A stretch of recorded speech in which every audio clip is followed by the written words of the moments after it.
കല്ലാർ പൊന്മുടി റോഡിൽ 12-ാം വളവിൽ മണ്ണിടിച്ചിലുണ്ടായെന്നൊരു റിപ്പോർട്ട് കൂടി വരുന്നുണ്ട്. ഇന്നലെ രാത്രി മലയോര മേഖലയിൽ ശക്തമായ മഴയെ തുടർന്നാണ് പൊന്മുടിയിൽ മണ്ണിടിച്ചിലുണ്ടായത്. വനം വകുപ്പ് ഉദ്യോഗസ്ഥർ സ്ഥലത്തെത്തിയിട്ടുണ്ട്.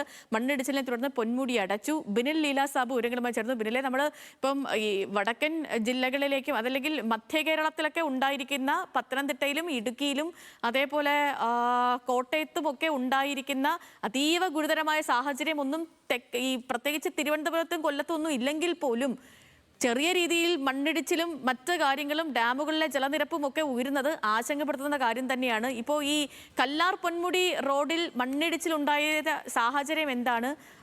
ഏറ്റവും പുതിയ അപ്ഡേറ്റ് എന്താണ്? ആശങ്കപ്പെടുത്തുന്ന സാഹചര്യം നിലനിൽക്കുന്നുണ്ടോ?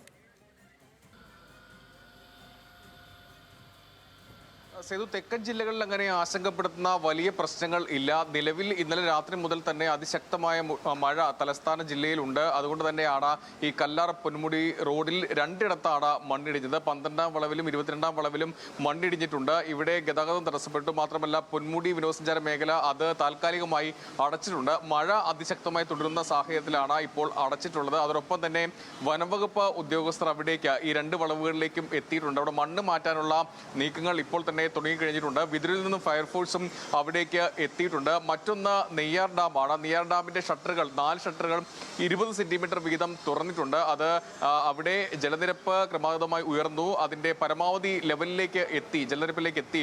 അതുകൊണ്ട് തന്നെയാണ് തുറന്നിട്ടുള്ളത്. അവിടെ ജാഗ്രത പാലിക്കണമെന്നാണ് ജില്ലാ ഭരണകൂടം നൽകുന്ന നിർദ്ദേശം. നെയ്യാർ ഡാമിന്റെ ഇരുകരകളിലും താമസിക്കുന്ന ആളുകൾ ജാഗ്രത പാലിക്കണം എന്ന് അറിയിക്കുന്നു. ഈ സംസ്ഥാനത്ത് ആകെ പരിശോധിച്ചാൽ 8 ജില്ലകളിലാണ് റെഡ് അലർട്ട് ഇപ്പോൾ പ്രഖ്യാപിച്ചിട്ടുള്ളത്. അത് മലപ്പുറം മുതൽ മുകളിലേക്കുള്ള വടക്കൻ ജില്ലകളിൽ റെഡ് അലർട്ടാണ് പ്രഖ്യാപിച്ചിട്ടുള്ളത്. മധ്യ കേരളത്തിലേക്ക് വന്നാൽ കോട്ടയവും ഇടുക്കിയും പത്തനംതിട്ടയുമാണ്. അവിടെയാണ് പ്രശ്നബാധിത മേഖലകൾ. നേരത്തെ KSDMയുടെ ദുരന്ത നിവാരണ അതോറിറ്റിയുടെ മെമ്പർ സെക്രട്ടറി മാധ്യമങ്ങളെ കണ്ടിരുന്നു. അദ്ദേഹം പറഞ്ഞ കാര്യം, തെക്കൻ ജില്ലകളിൽ അത്തരത്തിൽ മഴ കുറയുന്ന ഒരു സ്ഥിതിയാണ് ഉള്ളത്. പക്ഷേ വടക്കൻ ജില്ലകളിലേക്ക് മഴ വർദ്ധിക്കാനുള്ള സാഹചര്യമുണ്ട്. നിലവിൽ 100 സ്ഥലങ്ങളിലാണ്, 100 ഇടങ്ങളിലാണ് ഈ റോഡുകളിൽ മണ്ണും മരങ്ങളും കടപുഴകി വീണിട്ടുള്ളത്. അതോടൊപ്പം തന്നെ കാറ്റ് ഒരു പ്രശ്നമായി നിൽക്കുകയാണ്. പലയിടത്തും മരങ്ങൾ കടപുഴകി വീഴാനുള്ള സാധ്യതയുണ്ട്. അതുകൊണ്ട് ജാഗ്രത പാലിക്കണമെന്ന ഒരു നിർദ്ദേശവും നൽകിയിട്ടുണ്ട്.